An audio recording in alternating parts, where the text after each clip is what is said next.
در غریبی بودنم آوازه مرگت رسید.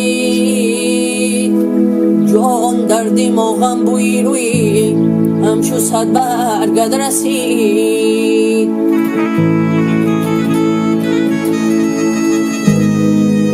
سوخت جان در آتشو، هی سوخت جان در آتشو، دودم برآمد بر فلک.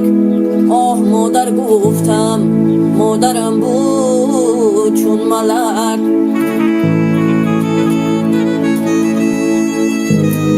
آه مادر گفتم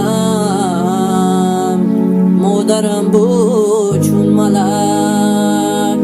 آه مادر گفتم مادرم بود چون ملک. ای آچه بیا خانه من، از در کفید این دلی دیوانه من. با امر خدا سر از تگی خود برار، باری علمت فرار از شانه من. با امر خدا سر از تگی خود برار، باری علمت فرار از شانه من.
آچه جان چون کنده روی یادم کردیلم.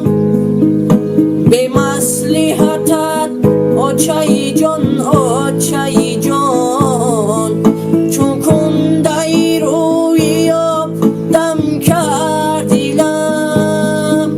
ای آچه بیا خانه من، از در کفید این دلی دیوانه من.